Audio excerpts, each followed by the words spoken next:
కర్కాటక రాశి వారికి ఈ నూతన ఆంగ్ల సంవత్సర 25 నుండి మరియు ఉగాది పండుగ దగ్గర నుంచి ఆదాయ వ్యయాలు ఎలా ఉండబోతున్నాయో ఈ వీడియోలో సవివరంగా సంపూర్ణంగా తెలుసుకుందాం. కర్కాటక రాశిలో ఏ నక్షత్రాలు వస్తారుగా? పునర్వసు నక్షత్రంలోని చివరి పాదమైన 4వ పాదము, పుష్యమి నక్షత్రంలోని 4 పాదాలు, ఆశ్లేష నక్షత్రంలోని 4 పాదాలు కలిపితే కర్కాటక రాశి. చాలామందికి పుట్టినటువంటి కాల సమయంలో డేటా బర్త్లో లేనటువంటి కారణం వలన పేరు యొక్క మొదటి అక్షరాన్ని అనుసరిస్తూ ఆ రాశిని తెలుసుకునే ప్రయత్నం చేద్దాం. హీ, హూ, హే, హో, డా, డి, డు, డే, డో అక్షరాల వారందరూ కూడా కర్కాటక రాశి జాతకులే. కర్కాటక రాశి యొక్క అధిపతి చంద్ర భగవానుడు.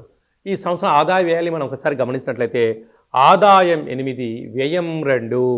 అంటే అత్యధికంగా ధనం మిగిలించబోయేటువంటి రాశులలో మొదటి రాశి అయినటువంటి కర్కాటక రాశి వీరికి చాలా విపరీతమైన ధనం వీరి సొంతం కాబోతుంది.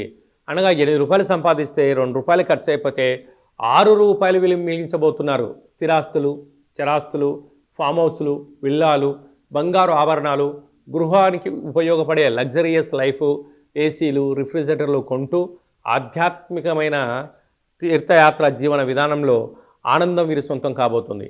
కాకపోతే పునర్వసు నక్షత్ర జాతకులకు ఆగస్టు నుండి డిసెంబర్ వరకు అనుకూలంగా లేదు. ఆశ్లేష నక్షత్ర జాతకులకు కొద్దిపాటి అనుకూలంగా లేదు. ఈ పునర్వసు, పుష్యమి, ఆశ్లేష అంటే 3 నక్షత్రాల జాతకులకు సరి అయిన కాలంలో తిండి, నిద్ర, యోగా, ఆసనం, దానం, ధర్మం అవసరం చెప్పి గుర్తుపెట్టుకోగలగాలి. ఈ ఏప్రిల్ ఆఖరు నుండి 2.5 సంవత్సరంగా మీరు బాధపడుతున్న అష్టమ స్థాన శని వెళ్ళిపోతుంది. ఆ మే తర్వాత అష్టములకు మళ్ళీ రాహు రాబోతున్నాడు.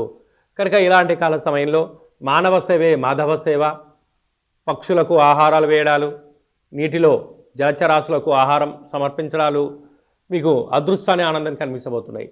ఈ వీడియో మీరు చూస్తున్నారు అన్నట్లయితే కాళభైరవ స్వామి స్మరణ చేసే సమయం ఆసనమైందని చెప్పి గుర్తుపెట్టుకోగలగాలి. కలియుగ కాలంలో కాళభైరవ స్వామి స్మరణ, ధ్యానము, కూష్మాండ దీపము, ముడుపు వలన కష్టాలకు పులుస్టాప్ పెట్టి ఐశ్వర్యానికి స్వాగతం పలకబోతున్నారు అని చెప్పి గమనించాలి. కనుక మీ అందరికీ కర్కాటక రాశి జాతకులందరికీ కూడా కాళభైరవ స్వామి స్మరణ అవసరం అని చెప్పి గుర్తుపెట్టుకోగలగాలి. అలాగనే ఇంట్లో ఒక కూష్మాండ దీపాన్ని పూజ చేసుకొని ప్రవహించే నీటిలో వేయడం వలన కష్టాలని కూడా పారిపోయి విజయం మన సొంతం అవుతుందని చెప్పి గమనించాలి. కనుక కర్కాటక రాశి జాతకులకు అందరికీ కూడా వీలైనంత వరకు మీ జన్మ నక్షత్రం రోజున అంటే ప్రతి నెలలో అష్టమి, పూర్ణిమ, అమావాస్య తిథుల యందున దూరావాయు జల ప్రయాణాలు పెట్టుకోవద్దు. మౌనం, ధ్యానం, ఏకాగ్రత, ప్రశాంతమైన వాతావరణం ఏర్పాటు చేసుకోవడము వలన కష్టాలను ఆపి మనోధైర్యాన్ని భగవంతుడు ప్రసాదిస్తాడు అని చెప్పి గమనించాలి.